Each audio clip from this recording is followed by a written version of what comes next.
আমাৰ ক্ষমা আৰু ঈশ্বৰৰ ক্ষমাৰ মাজত থকা পাৰ্থক্যটো কি?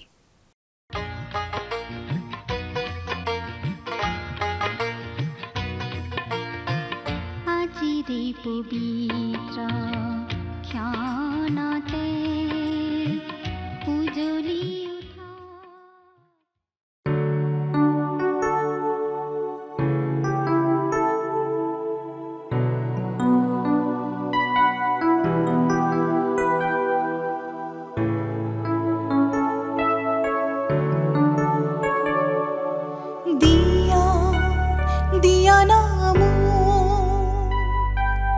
দৰ্শন তোমাৰে প্ৰভু দিয়া নাম দৰ্শন তোমাৰে প্ৰভু দিয়া নাম দৰ্শন তোমাৰে প্ৰভু দিয়া নাম দৰ্শন তোমাৰে প্ৰভু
দৰ্শন তোমাৰে প্ৰভু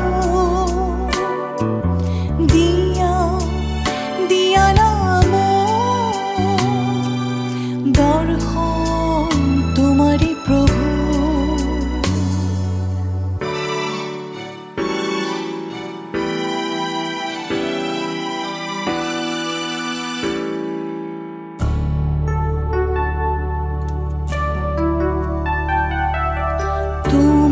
জ্যোতিৰ পোহৰতে জীৱনৰ পোহৰ মই পালোঁ তোমাৰ জ্যোতিৰ পোহৰতে জীৱনৰ পোহৰ মই পালোঁ মোৰে পদে প্ৰতিপদে তোমাৰ খোজৰ নমস্কাৰ আমাৰ ভক্তিবচন অনুষ্ঠানলৈ আপোনাক স্বাগতম জনাইছো খ্ৰীষ্টীয় বিশ্বাসী লোকসকলৰ বাবে বিশেষভাৱে প্ৰস্তুত কৰা এই ভক্তিবচন অনুষ্ঠানটো হৈছে বাইবেল অধ্যয়নৰ ধাৰাবাহিক অসমীয়া অনুষ্ঠান বাইবেলৰ গোটেই ৬৬খন পুস্তকৰে আমি ইয়াত অধ্যয়ন কৰিম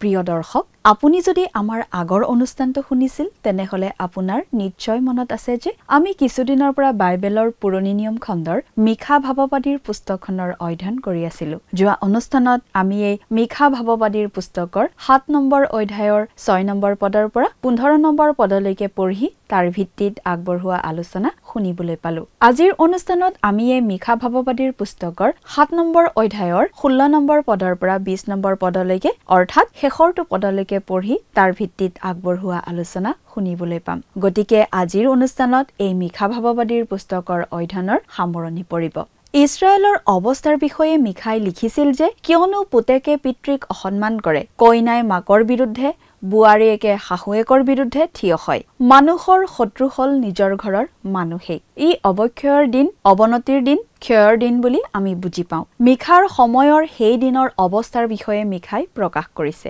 ঈশ্বৰে মিখা ভাৱবাদীৰ প্ৰাৰ্থনাৰ উত্তৰ দিছিল পুস্তকখনৰ শেষৰ অংশটোৱে ভৱিষ্যতৰ ফালে আৰু প্ৰভু যীশুৱে নিজৰ 1000 বছৰীয়া ৰাজ্য স্থাপন কৰিবলৈ আহিবলগীয়া দিনটোৰ প্ৰতি আঙুলিয়াইছে ঈশ্বৰে ইছৰাইলক অলৌকিকভাৱে মিছৰৰ পৰা উলিয়াই আনিছিল কিন্তু তেওঁলোকক অলৌকিকভাৱে বাবিলৰ পৰা উলিয়াই নিনিলে তাৰ লগত জড়িত কোনো অলৌকিকতাৰ কথা কোৱা হোৱা নাই যদিও তেওঁলোকৰ দেশলৈ উভতি অহাটো আছিল এক আচৰিত কথা মিছৰৰ পৰা মুক্তি পোৱাটোৱেই আছিল অলৌকিক আৰু ঈশ্বৰে ইয়াত কৈছে যে সেই দিনটোৰ বাবে সেইটোৱেই আৰ্হি হ'ব যেতিয়া তেওঁলোকক পুনৰ দেশলৈ আনিব আমি স্বীকাৰ কৰা উচিত যে ঈশ্বৰে ভৱিষ্যতে সেই কথা পূৰণ কৰিব মিখা ভাৱবাদীয়ে জনাই দিছে যে যেতিয়া ঈশ্বৰে আচৰিত ধৰণে ইছৰাইলক সহায় কৰিব তেতিয়া জাতিবোৰে দেখিব আৰু বিভ্ৰান্ত হ'ব তেওঁলোক অবাক হ'ব যেতিয়া ঈশ্বৰে তেওঁলোকক পুনৰ দেশলৈ লৈ যাবলৈ আৰম্ভ কৰিব যেতিয়া জগতখন আচৰিত হৈ থিয় হ'ব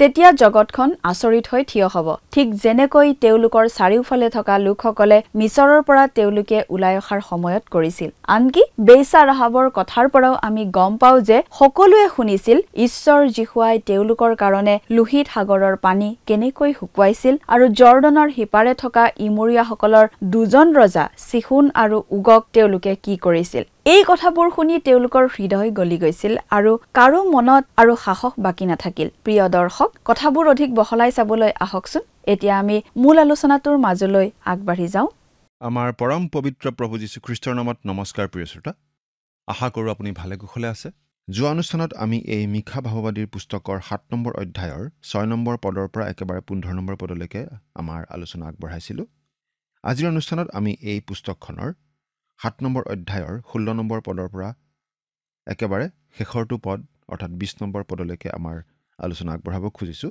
অৰ্থাৎ আজিৰ অনুষ্ঠানত আমি এই পুস্তকখনৰ অধ্যয়নৰ সামৰণি মাৰিব খুজিছোঁ প্ৰিয় শ্ৰোতা আমি মিখা ভাৱবাদীৰ পুস্তকখনৰ অধ্যয়নৰ আজি সামৰণি মাৰিম মিখা ভাৱবাদীৰ যোগেদি ঈশ্বৰে জনাই দিছিল যে যেতিয়া ভৱিষ্যতে প্ৰভু যীশুখ্ৰীষ্ট আহিব এই পৃথিৱীত তেওঁৰ ৰাজ্য স্থাপন কৰিবলৈ তেতিয়া তেওঁ ইছৰাইল জাতিক তেওঁলোকৰ ৰাজ্যত প্ৰকৃত অৰ্থত সংস্থাপিত কৰিব সেই ঘটনা কিন্তু এতিয়াও ঘটা নাই ভৱিষ্যতে ঘটিব এতিয়া বাইবেলৰ পৰা পাঠ কৰি দিম মিখা 7 নম্বৰ অধ্যায়ৰ 16 নম্বৰ পদ প্ৰথমতে পঢ়ি দিম জাতিবিলাকে তাকে দেখি নিজৰ আটাই পৰাক্ৰমৰ বিষয়ে লাজ পাব মুখত হাত দিব আৰু সিহঁতৰ কাণ কলা হ'ব যেতিয়া ঈশ্বৰে নিজে কাৰ্য কৰি ইছৰাইলীয় লোকসকলক তেওঁলোকৰ ৰাজ্যত প্ৰকৃত অৰ্থত পুনৰ সংস্থাপিত কৰিবলৈ আৰম্ভ কৰিব তেতিয়া গোটেই পৃথিৱীৰ মানুহ অতি আচৰিত হৈ চাই থাকিব ঠিক যেতিয়া মিছৰ দেশৰ পৰা ইছৰাইল জাতিক উদ্ধাৰ কৰি অনাৰ সময়ত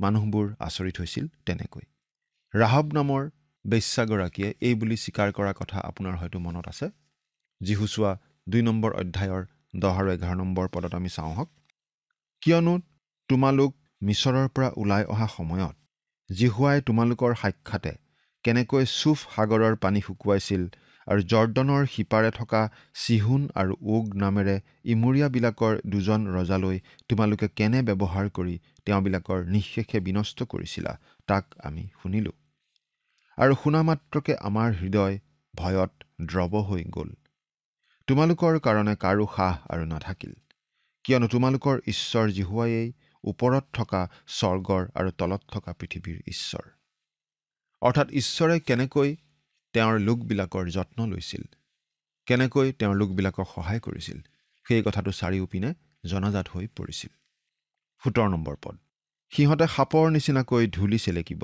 আৰু পৃথিৱীৰ বগাই ফুৰা প্ৰাণীৰ নিচিনাকৈ নিজ নিজ গোপনীয় ঠাইৰ পৰা কপি কপি ওলাব সিহঁতে ভয়েৰে আমাৰ ঈশ্বৰ জিহুৱাৰ ওচৰলৈ আহিব আৰু তোমালৈ ভয় কৰিব ইয়াত আচলতে সেই ঈশ্বৰ বিশ্বাসহীন জাতিবোৰৰ কথা কোৱা হৈছে যিবোৰে ইছৰাইল জাতিক ধ্বংস কৰিবলৈ প্ৰচেষ্টা চলাই আহিছিল বা প্ৰচেষ্টা চলাই থাকিব ভৱিষ্যতে যেতিয়া ঈশ্বৰে ইছৰাইল জাতিক উদ্ধাৰ কৰিবলৈ আহিব তেতিয়া সেই জাতিবোৰ ভয়ত বিতত হ'ব সিহঁতে সাপৰ নিচিনাকৈ ধূলি চেলেকিব আৰু পৃথিৱীৰ বগাই ফুৰা প্ৰাণীৰ নিচিনাকৈ নিজ নিজ গোপনীয় ঠাইৰ পৰা কপি কপি ওলাব সিহঁতে ভয়েৰে আমাৰ ঈশ্বৰ জিহুৱাৰ ওচৰলৈ আহিব আৰু তোমালৈ ভয় কৰিব এতিয়া আমি দেখিবলৈ পাওঁ মিখা ভাৱবাদীয়ে বাক্যৰ একেবাৰে সোঁত বোৱাই দিছে তেওঁ এটা প্ৰশ্ন সুধিছে 18 নম্বৰ পদ, অপৰাধ ক্ষমা কৰোঁতা আৰু নিজ আধিপত্যৰ অৱশিষ্ট ভাগৰ দায় এৰি দিওঁতা তোমাৰ নিচিনা ঈশ্বৰ কোন আছে? তেওঁ দয়া ভাল পোৱাৰ কাৰণে চিৰকাললৈকে নিজৰ ক্ৰোধ নাৰাখে। এই পদটো আমি অলপ বহলাই আলোচনা কৰিবলৈ ওলাইছোঁ। কিন্তু মিখাই ইয়াত এইটো কৈছে যে ঈশ্বৰে নিজৰ ঈশ্বৰত্বৰ গুণতেই এই কাম কৰিব। তেওঁ কি কৰিব? 19 আৰু 20 নম্বৰ পদ, তেওঁ পুনৰাই ঘূৰি আমাক কৃপা কৰিব আৰু আমাৰ অপৰাধবোৰ ভৰিৰে গচকিব। আৰু তুমি তেওঁবিলাকৰ আটাই পাপ সমুদ্ৰৰ গভীৰ জলত পেলাই দিব। তুমি আগৰ কালত আমাৰ পূৰ্বপুৰুষবিলাকৰ আগত যি শপত খাইছিলা সেই শপতৰ দৰে জাকুবলৈ সত্য ব্যৱহাৰ কৰিবা আৰু অব্ৰাহামক দয়াপ্ৰাপ্ত কৰিবা। ইছৰাইল জাতিৰ পাপৰ ফলতেই তেওঁলোক সাময়িকভাৱে তেওঁলোকৰ নিজৰ দেশৰ পৰা বাহিৰ হ'ব লগা হৈছিল। কিন্তু তেওঁলোকৰ পাপ স্বত্তেও ঈশ্বৰে নিজৰ প্ৰতিজ্ঞা ৰক্ষা কৰিবই। তেওঁলোকৰ পাপে ঈশ্বৰৰ প্ৰতিজ্ঞা বিফল কৰি নেপেলায় আৰু তেওঁলোকৰ সৈতে ঈশ্বৰে কৰা চুক্তি বাতিল কৰিও নেপেলায়। ঈশ্বৰৰ সন্তান খ্ৰীষ্টীয় বিশ্বাসী এজনে পাপ কৰিলেও পৰিত্ৰাণ হেৰুৱাই নেপেলোৱাৰ নিচিনাকৈ খ্ৰীষ্টীয় বিশ্বাসী এজনে পাপ কৰিলে তেওঁ পাবলগীয়া শাস্তি পাব। কিন্তু যদি ক্ষমা বিচাৰে তেনেহ'লে ঈশ্বৰে অতিশয় অনুগ্ৰহ দেখুৱাই নিশ্চয় ক্ষমা কৰিব। অপব্যয়ী পুত্ৰজনে যেতিয়া নিজৰ পিতৃৰ ওচৰলৈ উভতি আহিছিল তেতিয়া তেওঁ পিতাকৰ পৰা চেকনিৰ কোব পোৱা নাছিল। কিন্তু সেই দূৰ দেশতেই তেওঁ শাস্তি ভোগ কৰিবলগীয়া হৈছিল। আপুনি এটা বিষয়ত নিশ্চিত হ'ব পাৰে যে ঈশ্বৰৰ সন্তানে পাপ কৰি শাস্তি নোপোৱাকৈ সাৰি যাব নোৱাৰে। সেই কথাটো আমি শাস্ত্ৰত বাৰে বাৰে দেখা পাই আহিছোঁ। এতিয়া আমি ইয়াত পোৱা অতি অপূৰ্ব মন্তব্যটোলৈ আকৌ চাওঁ হওক। তোমাৰ নিচিনা ঈশ্বৰ আৰু কোন আছে? আমি এটা অতি চমকপ্ৰদ মন্তব্য ইয়াতে কৰিব খুজিছোঁ। এনেকুৱা এটা কথা আছে যিটো ঈশ্বৰে কেতিয়াও দেখা নাই, কিন্তু সেইটো আপুনি সদায় দেখি থাকে। হয়তো আপুনি এই কথাটো মন কৰা নাই যে আপুনি এনেকুৱা কিবা এটা দেখা পাব পাৰে যিটো ঈশ্বৰে দেখা পাব নোৱাৰে। এইটো এটা সঁচা কথা। আমি এই কথাটো কোৱাৰ বাবে হয়তো আপুনি আচৰিতো হ'ব পাৰে, কিন্তু এই কথাটো অপ্ৰাসংগিক নাইবা খাপ নোখোৱা বিধৰ কথা যেন আপোনাৰ লাগিলেও তেনেকুৱা নহয়। হয়তো অতি তুলুঙা গাম্ভীৰ্য নোহোৱা কথা যেনো আপোনাৰ লাগিব পাৰে। হয়তো আমি কিবা বহুৱালি কৰি কথাটো কোৱা যেনো আপোনাৰ লাগিব পাৰে। কিন্তু আমি এই বিষয়ে নিশ্চিতভাৱে ক'ব পাৰোঁ যে এইটো এটা গাম্ভীৰ্যপূৰ্ণ যুক্তিযুক্ত শাস্ত্ৰসন্মত কথা আৰু ইয়াৰ সমৰ্থনত আমি শাস্ত্ৰৰ উদ্ধৃতিও দিব পাৰোঁ। ইয়াত মিখা ভাৱবাদীয়ে এটা গুৰুত্বপূৰ্ণ প্ৰশ্ন সুধিছে, তোমাৰ নিচিনা ঈশ্বৰ কোন আছে? আৰু ইয়াৰ উত্তৰ আমি গভীৰভাৱে চিন্তা কৰি দিব লাগিব। আচলতে এই চিন্তনীয় বিষয়ৰ প্ৰশ্নটোৰ ধৰণটোৱেই এটা উত্তৰ দাবী কৰে। শাস্ত্ৰত এয়েই প্ৰথমবাৰ এই প্ৰশ্নটো সোধা হোৱা নাই। ইছৰাইল জাতিয়ে লোহিত সাগৰ পাৰ হৈ আহি যেতিয়া সেই অপূৰ্ব গীতটো গাইছিল তেতিয়াও এই প্ৰশ্নটোৱেই সুধিছিল। যাত্ৰা পুস্তক 15 নম্বৰ অধ্যায়ৰ 11 নম্বৰ পদটো পঢ়ি দিছোঁ। হে জিহুৱা, দেৱতাবোৰৰ মাজত তোমাৰ তুল্য কোন আছে? পবিত্ৰতাত তোমাৰ নিচিনা আদৰণীয়ই বা কোন? প্ৰশংসাত ভয়ানক আচৰিত কৰ্মকাৰীয়েই বা কোন? ইছৰাইলীয়া লোকসকল নানা দেৱ দেৱীৰ উপাসনা চলা সেই মিছৰ দেশৰ পৰা ওলাই আহিছিল মাত্ৰ। মিছৰ দেশখন নানা দেৱ দেৱীৰ প্ৰতিমাৰে ভৰপূৰ আছিল। মিছৰীয়া লোকবিলাকৰ বহুসংখ্যক দেৱতা আৰু প্ৰভু আছিল। মিছৰ দেশত ঈশ্বৰে যি 10টা উপদ্ৰৱ আনিছিল সেইকেইটা তেওঁলোকৰ বিভিন্ন দেৱ দেৱীৰ বিৰুদ্ধেহে আছিল। সেই ক্ষেত্ৰত ঈশ্বৰৰ সেইটোৱেই কাৰ্যপন্থা আছিল। তাৰ পাছত আকৌ অৰণ্যত 40 বছৰ ভ্ৰমি ফুৰাৰ পাছত মুচিয়ে এনেদৰে কৈছিল। দ্বিতীয় বিৱৰণ 33 নম্বৰ অধ্যায়ৰ 26 আৰু 27 নম্বৰ পদ চাওঁ হওক। ইয়াত আমি এনেদৰে পাওঁ, যিচুৰুনৰ ঈশ্বৰৰ তুল্য কোনো নাই। তোমাৰ সহায়ৰ নিমিত্তে তেওঁ আকাশমণ্ডলেদি আৰু নিজ গৌৰৱেৰে গগনেদি ৰথত উঠি অহা যোৱা কৰে। অনাদি ঈশ্বৰ তোমাৰ বাস কৰা ঠাই আৰু তলত চিৰস্থায়ী বাহু দুখন। তেওঁ তোমাৰ আগৰ পৰা শত্ৰুবোৰক দূৰ কৰে আৰু বিনষ্ট কৰা বুলি ক'লে। এই একেটা প্ৰশ্নকেই চলোমনেও সুধিছিল। প্ৰথম ৰাজাৱলী 8 নম্বৰ অধ্যায়ৰ 23 নম্বৰ পদটো চাওঁ হওক। আৰু তেওঁ ক'লে, হে ইছৰাইলৰ ঈশ্বৰ জিহুৱা, ওপৰত থকা স্বৰ্গত আৰু তলত থকা পৃথিৱীত তোমাৰ তুল্য ঈশ্বৰ নাই। সকলো হৃদয়েৰে তোমাৰ আগত আচৰণ কৰোঁতা তোমাৰ দাসবিলাকলৈ তুমি দয়া আৰু নিয়মটি ৰক্ষা কৰোঁতা।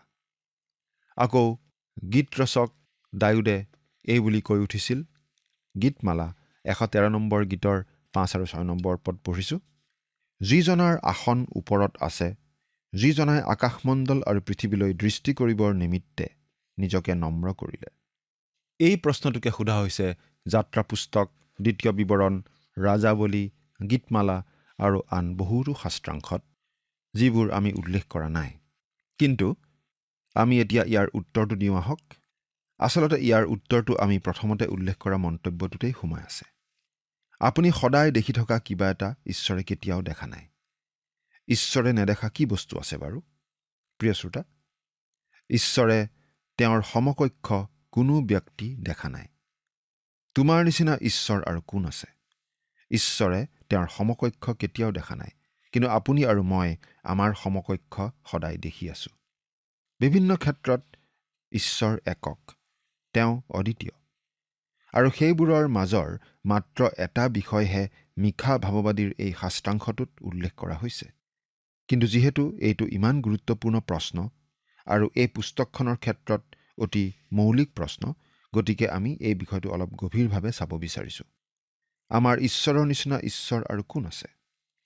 প্ৰথমতেই আমি মন কৰা উচিত যে বাইবেলৰ ঈশ্বৰ সৃষ্টিকৰ্তা ঈশ্বৰ। বাইবেলৰ ঈশ্বৰ সৃষ্টিকৰ্তা ঈশ্বৰ, কোনো সৃষ্ট ব্যক্তি নহয়। পাচনি পৌলে এই বুলি লিখিছিল, ৰোমিয়া 1 নম্বৰ অধ্যায়ৰ 21 পৰা 23 নম্বৰ পদত আমি এনেদৰে পাওঁ, কাৰণ সিহঁতে ঈশ্বৰক জানিও তেওঁক ঈশ্বৰ বুলি তেওঁৰ গৌৰৱ কি ধন্যবাদ নকৰিলে, কিন্তু নিজৰ তৰ্ক বিতৰ্কত মিছা হৈ পৰিল, আৰু সিহঁতৰ অবোধ হৃদয় আন্ধাৰময় হ'ল। নিজক জ্ঞানী দেখুৱাই সিহঁত মূৰ্খ হ'ল, আৰু ক্ষয়শীল মানুহ, চৰাই, চাৰিঠেঙীয়া জন্তু আৰু উৰগ আদিৰ আকাৰযুক্ত প্ৰতিমূৰ্তিৰে সৈতে সিহঁতে ঈশ্বৰৰ মহিমা সলনি কৰিলে। এই লোকবিলাকে সৃষ্টিকৰ্তা ঈশ্বৰৰ পৰিৱৰ্তে সৃষ্ট বস্তু বা ব্যক্তিৰহে আৰাধনা কৰিছিল। মিশাৰ সমসাময়িক যিচয়া ভাৱবাদীয়ে গছৰ পৰা প্ৰতিমা নিৰ্মাণ কৰা সেই জাতিবোৰৰ বিষয়ে এনেদৰে লিখিছিল। যিচয়া 44 নম্বৰ অধ্যায়ৰ 16 আৰু 17 নম্বৰ পদ দুটা চাওঁ হওক। সি তাৰ এভাগ জুইত পুৰে আৰু এভাগেৰে মঙহ সিজাই ভোজন কৰে। মঙহ খৰিকাত দি খাই তৃপ্ত হয়। এনেকি সি তাৰে জুই পুৱাই কয়, আঐ দেহি বৰ লাগিছে, খুব ভাল তাপ পাইছোঁ। পাছে সি তাৰ অৱশিষ্ট ভাগেৰে এক দেৱতা, নিজৰ এক মূৰ্তি সাজি তাৰ আগত প্ৰণিপাত কৰে আৰু তাক সেৱা কৰে, আৰু তাৰ আগত প্ৰাৰ্থনা কৰি কয়, মোক উদ্ধাৰ কৰা, কিয়নো তুমি মোৰ দেৱতা। যিচয়াই এই বুলিও কৈছে, হে জাকুব, হে ইছৰাইল, এইবোৰ সোঁৱৰণ কৰা, কিয়নো তুমি মোৰ দাস, মই তোমাক নিৰ্মাণ কৰিলোঁ, তুমি মোৰেই দাস, হে ইছৰাইল, মই তোমাক নাপাহৰিম। যিচয়া 44 নম্বৰ অধ্যায়ৰ 21 নম্বৰ পদ। ঈশ্বৰেই সৃষ্টিকৰ্তা। আপুনি হয়তো ক'ব পাৰে, আমিতো আজিকালি তেনেকুৱা একো প্ৰতিমাৰ উপাসনা নকৰোঁ। মিশা ভাৱবাদীৰ পুস্তকত এটা বিশেষ ধৰণৰ প্ৰতিমা সেৱাৰ দোষৰ কথা কোৱা হৈছে, যিটো দোষত ইছৰাইলীয় লোকসকলক দোষী কৰা হৈছে। সেই দোষত আজি আচলতে আমিও দোষী। লোভ হৈছে এক প্ৰকাৰ প্ৰতিমা পূজা। ঈশ্বৰ বৰ্জিত চিন্তা ব্যৱস্থা, বয় বস্তুৰ প্ৰতি মাত্ৰাধিক চিন্তা বা আন যিকোনো বিষয় বা বস্তুক লৈ আমি অনবৰতেই ব্যস্ত থাকোঁ, সেইবোৰেই আমাৰ বাবে প্ৰতিমাস্বৰূপ হৈ পৰে। যিহে আপোনাৰ সময় আৰু ধনৰ অপচয় কৰে, সেয়েই আপোনাৰ ঈশ্বৰ। সেইটো আমোদ প্ৰমোদো হ'ব পাৰে, যৌনতাও হ'ব পাৰে, টকা পইচাও হ'ব পাৰে। প্ৰিয় শ্ৰোতা, আপুনি যিহক লৈ অনবৰতেই ব্যস্ত হৈ থাকে, সেয়েই আপোনাৰ দেৱতাৰ নিচিনা। আপুনি হয়তো কোনো খ্ৰীষ্টীয় মণ্ডলীৰ সভ্যও হ'ব পাৰে। তথাপি আপুনি যিহৰ প্ৰতি নিজকে অনবৰতেই উৎসৰ্গিত কৰি ৰাখিছে, সেই বিষয় বা সেই বস্তুহে আপোনাৰ বাবে উপাস্য দেৱতাস্বৰূপ। অলপ চোকা ভাষাৰেই ঈশ্বৰে যিচয়া ভাৱবাদীৰ যোগেদি প্ৰশ্ন সুধিছে। কি সুধিছে আমি চাওঁ হওক। যিচয়া 46 নম্বৰ অধ্যায়ৰ 5 নম্বৰ পদ। তোমালোকে মোক কাৰ সদৃশ আৰু কাৰ সমান বুলিলে বা কাৰে সৈতে মোৰ উপমা দিলে আমি পৰস্পৰ সমান হ'ম? ঈশ্বৰ সৃষ্টিকৰ্তা, আপুনি তেওঁৰ ছবি আঁকিব নোৱাৰে। ঈশ্বৰে আকৌ কৈছে, যিচয়া 46 নম্বৰ অধ্যায়ৰ 6 আৰু 7 নম্বৰ পদ, যিবোৰে মোনাৰ পৰা হুৰা হুৰা সোণ দিয়ে আৰু তৰ্জুত ৰূপ জোখে, সিহঁতে তাৰ দ্বাৰাই এক দেৱতা নিৰ্মাণ কৰিবলৈ সোণাৰীক বেচ দিয়ে। সিহঁতে প্ৰণিপাত কৰে, এনেকি পূজাও কৰে। সিহঁতে তাক কান্ধত লৈ যায় আৰু নিজ ঠাইত তাক স্থাপন কৰে। তাতে সি থিয় হৈ থাকে, নিজ ঠাইৰ পৰা লৰচৰ নহয়। এনেকি কোনোবাই তাৰ আগত চিঞৰিলেও সি উত্তৰ দিব নোৱাৰে, নাইবা সংকটৰ পৰা তাক উদ্ধাৰ কৰিব নোৱাৰে। অতি গুৰুত্বপূৰ্ণ প্ৰশ্নটো হৈছে, আপোনাৰ ধৰ্মবিশ্বাসে আপোনাক কঢ়িয়াই নিছে নে আপুনিহে ধৰ্মবিশ্বাসটোক কঢ়িয়াই নি ফুৰিছে? বহুতো মানুহে এনেদৰে কোৱাও আমি শুনিবলৈ পাওঁ, মই খ্ৰীষ্টীয় পৰিচৰ্যাৰ কাম অতি আমনিদায়ক পাওঁ। এই কামটো বৰ টান। যদিহে আপুনি তেনেদৰে কয়, তেনেহ'লে আপুনি কৰি থকা কামবোৰ কৰিবলৈ এৰি দিয়ক। ছানডে স্কুলত যদি শিকাই আছে, গায়ক দলত যদি গীত গাই আছে, সেই কাম বাদ দিয়ক। যদি বুজা অনুভৱ কৰিছে, তেনেহ'লে মণ্ডলীৰ বিষয়ববীয়া হ'বলৈ এৰি দিয়ক। যদিহে আপুনি এই কামটো বুজাচৰ বুলি ভাবিছে, তেনেহ'লে আপুনি এই কাম কৰি থকাটো ঈশ্বৰে নিবিচাৰে। আপোনাকহে ঈশ্বৰে কঢ়িয়াব বিচাৰে। আপুনি তেওঁক কঢ়িয়াই ফুৰিব নালাগে। তেওঁ তেওঁৰ সকলো সন্তানক কঢ়িয়াব বিচাৰে। গতিকে ঈশ্বৰ অদ্বিতীয়, তেওঁ সৃষ্টিকৰ্তা আৰু তেওঁ আমাক কঢ়িয়াই নিয়ে। আদি পুস্তক 1 নম্বৰ অধ্যায়ৰ 1 নম্বৰ পদতেই আমি ঈশ্বৰৰ যে সৃষ্টিকৰ্তা সেই কথাটো পাওঁ। ইয়াৰ বিৰুদ্ধে বা ইয়াৰ ব্যতিক্ৰমত কথা কোৱা মানেই ঈশ্বৰ নিন্দা কৰাৰ নিচিনা কথা। দ্বিতীয়তে, বাইবেলৰ ঈশ্বৰ পবিত্ৰ আৰু ধাৰ্মিক। এই কথাটো মিখা ভাৱবাদীৰ পুস্তকতো অতি গুৰুত্বপূৰ্ণ আৰু বাইবেলৰ বাকী 65খন পুস্তকতো এইটো অতি গুৰুত্বপূৰ্ণ কথা। ঈশ্বৰ পবিত্ৰ, ঈশ্বৰ ধাৰ্মিক। কিন্তু বিভিন্ন পৰজাতিবিলাকে উপাসনা কৰা দেৱ দেৱীবোৰ আছিল ঘিন লগা, নিচ, অসাধু মন্দতাৰ চিনস্বৰূপ, কুৎসিত। আমি দেখিবলৈ পোৱা তেনে কিছুমান প্ৰতিমাৰ কথা ভাবি চাওকচোন। গ্ৰীকসকলে অলিম্পাছ পাহাৰৰ ওপৰত উপাসনা কৰা সেই দেৱ দেৱীবোৰ আছিল মানুহৰেই প্ৰসাৰিত ৰূপৰ নিচিনা। আৰু সেই দেৱ দেৱীবোৰেনো কি কৰিছিল? বয়সতকৈ বৃদ্ধি পোৱা সন্তানৰ নিচিনাকৈ মাত্ৰাধিক পাপ আদিৰে সেইবোৰ আছিল হিংসুক, প্ৰতিহিংসাপৰায়ণ। তাৰ দ্বাৰা আচলতে মানুহে ঈশ্বৰক অপমান কৰা যেন হৈছিল। আপুনি বাৰু মন কৰিছেনে? বাইবেলত আমি পবিত্ৰতাৰ সৌন্দৰ্যৰ কথাটো বহুবাৰ পাই আহিছোঁ। প্ৰিয় শ্ৰোতা, আমাৰ ঈশ্বৰ ধুনীয়া। তেওঁ তেওঁৰ লোকসকলক কৈছিল, গীতমালা 50 নম্বৰ গীতৰ 21 নম্বৰ পদটো চাওঁহক। তই এইবোৰ কৰি আহিছ, তথাপি মই মনে মনে আছিলোঁ। তই ভাবিছিলি যে ময়ো সম্পূৰ্ণৰূপে তোৰ নিচিনা, কিন্তু মই তোক ধমকি দিম আৰু তোৰ সাক্ষাতে সকলোকে চিজিল ৰূপে প্ৰকাশ কৰিম। ঈশ্বৰ পবিত্ৰ আৰু তেওঁ পাপক ঘিন কৰে বুলি কৈছে। তেওঁ পাপৰ প্ৰতি ক্ৰোধী। পাপৰ বিৰুদ্ধে ঈশ্বৰৰ খং প্ৰকাশ পাবই লাগিব। সেইবাবেই ঈশ্বৰৰ পৰা সুধবিচাৰ দণ্ড আমালৈ আহিবই। মিখা ভাৱবাদীৰ পুস্তকৰ কথাখিনি আজি আমাৰ নিজৰ পৰিস্থিতিৰ ক্ষেত্ৰতো প্ৰযোজ্য। আজি গোটেই পৃথিৱীখনেই কঁপি গৈছে, নানা ধৰণৰ অভাৱনীয় ঘটনা ঘটিছে। আচলতে ঈশ্বৰে পাপক ঘিন কৰে, পাপৰ বিৰুদ্ধে তেওঁৰ খং উজাৰি দিয়ে, সেইবাবেই এইবোৰ ঘটি আছে। খ্ৰীষ্টক গ্ৰহণ নকৰা পাপীসকলৰ বাবে ভৱিষ্যতে সুধবিচাৰৰ দিন আহি আছে বুলি আমি জানো। কিন্তু ঈশ্বৰে আজিও তেওঁৰ খং প্ৰকাশ কৰি আছে। ঈশ্বৰক অগ্ৰাহ্য কৰি চলা জাতি নাইবা দেশে প্ৰতিফল ভোগ কৰিবই লাগিব। ব্যক্তিগতভাৱেও আমি আমাৰ পাপ স্বীকাৰ কৰি ঈশ্বৰৰ পৰা পাপৰ ক্ষমা বিচাৰিব লাগিব। ঈশ্বৰৰ পৰা পৰিত্ৰাণ ভিক্ষা কৰিব লাগিব। তৃতীয়তে, বাইবেলৰ ঈশ্বৰে অপৰাধ ক্ষমা কৰে আৰু কৰুণা প্ৰদৰ্শন কৰি সন্তোষ পায়। 18 নম্বৰ পদত আমি এই বুলি পাইছিলোঁ, অপৰাধ ক্ষমা কৰোঁতা আৰু নিজ আধিপত্যৰ অৱশিষ্ট ভাগৰ দায় এৰি দিওঁতা তোমাৰ নিচিনা ঈশ্বৰ কোন আছে? তেওঁ দয়া ভাল পোৱাৰ কাৰণে চিৰকাললৈকে নিজৰ ক্ৰোধ নাৰাখে। এইটো ক্ষেত্ৰতেই আমাৰ ঈশ্বৰ অপূৰ্বভাৱে আৰু আচৰিতভাৱে বেলেগ। এই বিষয়ত আন সমকক্ষ আৰু নাই। প্ৰিয় শ্ৰোতা, আপুনি মাত্ৰ তেওঁৰ ওচৰলৈ আহি তেওঁৰ পৰা কৰুণা ভিক্ষা কৰিবহে লাগে। তেওঁ সিমান ভাল, তেওঁৰ নিচিনা আৰু কোনো নাই। আকৌ আমি এই বুলি বাইবেলত পঢ়িবলৈ পাওঁ, তেতিয়া জিহুৱা মেঘ দুখৰেৰে ঢকা হৈ নামিল আৰু তাত তেওঁৰ লগত থিয় হৈ জিহুৱাৰ নাম ঘোষণা কৰিলে। জিহুৱাই তেওঁৰ আগেদি গমন কৰি ইয়াকে ঘোষণা কৰিলে, জিহুৱাই কৃপা আৰু দয়াৰে পৰিপূৰ্ণ ঈশ্বৰ, ক্ৰোধত ধীৰ, দয়া আৰু সত্যতাত মহান, হাজাৰ হাজাৰ পুৰুষলৈকে দয়া কৰোঁতা, অপৰাধ, আজ্ঞা লংঘন আৰু পাপ ক্ষমা কৰোঁতা। তথাপি তেওঁ নিশ্চয় দোষীক নিৰ্দোষী নকৰে। তৃতীয় চতুৰ্থ পুৰুষলৈকে পুতেক আৰু নাতিয়েকহঁতৰ ওপৰত পিতৃবিলাকৰ অপৰাধৰ প্ৰতিফল দিওঁতা। প্ৰিয় শ্ৰোতা, তেওঁ পাপীক এনেই ক্ষমা কৰি এৰি দিব নোৱাৰে। কিন্তু ঈশ্বৰে পাপীক ক্ষমা কৰিব পাৰে, কাৰণ খ্ৰীষ্টই আমাৰ হকে সকলো পাপীৰ হকে ক্ৰুচত যি মৃত্যুবৰণ কৰিছিল, সেই মৃত্যুবৰণে আমাৰ সকলোৰে পবিত্ৰতাৰ দাবী সম্পূৰ্ণ কৰিছে। ঈশ্বৰে আমাক কেনেকৈ ক্ষমা কৰে? এই ক্ষেত্ৰতো ঈশ্বৰ ব্যতিক্ৰম, কাৰণ তেওঁৰ দৰে আৰু কোনো নাই। তেওঁৰ ক্ষমাদান কাৰ্যটো মানুহৰ ক্ষমাদান কাৰ্যতকৈ সম্পূৰ্ণ বেলেগ। আমি মানুহক ক্ষমা কৰিলেও কথাটো পাহৰি যাব নোৱাৰোঁ। আকৌ আমি কিবা এটা ভুল কৰি তাৰ শুধৰণি নকৰাকৈও ক্ষমা পাব পাৰোঁ। কিন্তু ঈশ্বৰৰ ক্ষেত্ৰত তেনেকুৱা নহয়। ঋণ পৰিশোধ নোহোৱা পৰ্যন্ত ঈশ্বৰে ক্ষমা নকৰে। আৰু খ্ৰীষ্টই ক্ৰুচৰ ওপৰত সেই ঋণ পৰিশোধ কৰিলে। তেওঁ আমাক ঋণমুক্ত কৰিলে। আমি পাপৰ অধীনলৈ বিক্ৰী হৈ থকা লোক। আমি ঈশ্বৰৰ পবিত্ৰতাক নমনা লোক। আমি তেওঁৰ প্ৰতি ধৰুৱা। আমাৰ এটা বেমাৰ আছে, আৰু সেই পাপ বেমাৰ ঈশ্বৰে স্বৰ্গলৈ নিনিয়ে। কিন্তু খ্ৰীষ্টই আমাৰ সেই ধাৰ মাৰিলে, আৰু খ্ৰীষ্টই আমাক ক্ষমা কৰিব। তেওঁ আমাক সূচী কৰে, আৰু তেওঁ আমাক ঈশ্বৰৰ দৃষ্টিত গ্ৰহণীয় কৰি তোলে, যাতে আমি কোনোবা এদিন স্বৰ্গলৈ যাব পাৰোঁ। তুমি আগৰ কালত আমাৰ পূৰ্বপুৰুষবিলাকৰ আগত যি শপত খাইছিলা, সেই শপতৰ দৰে জাকুবলৈ সত্য ব্যৱহাৰ কৰিবা আৰু অব্ৰাহামক দয়াপ্ৰাপ্ত কৰিবা। তেওঁ অপূৰ্ব ঈশ্বৰ নহয়নে? তেওঁ ইছৰাইল জাতিকো এদিন আকৌ তেওঁলোকৰ নিজৰ দেশত প্ৰকৃত অৰ্থত সংস্থাপিত কৰিব।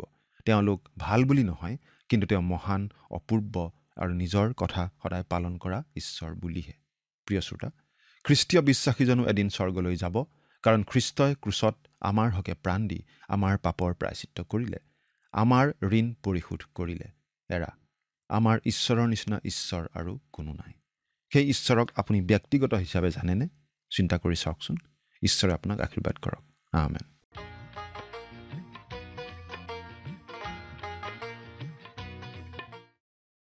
ঈশ্বৰ ক্ষমাশীল আৰু তেওঁ আমাক ক্ষমা কৰিব বিচাৰে, কিন্তু তেওঁৰ ক্ষমা আমাৰ ক্ষমাতকৈ বহুত বেলেগ। ঋণ পৰিশোধ নোহোৱালৈকে ঈশ্বৰে কেতিয়াও ক্ষমা কৰিব নোৱাৰে। ক্ৰুচত প্ৰভু যীশু খ্ৰীষ্টই আমাৰ সেই ঋণ পৰিশোধ কৰিলে। তেওঁ আমাক মুক্ত কৰিলে। আমি পাপৰ অধীনত বিক্ৰী হৈছো। আমি ঈশ্বৰৰ পবিত্ৰতাক ক্ষুণ্ণ কৰিছো। আমি তেওঁৰ ওচৰত ঋণী।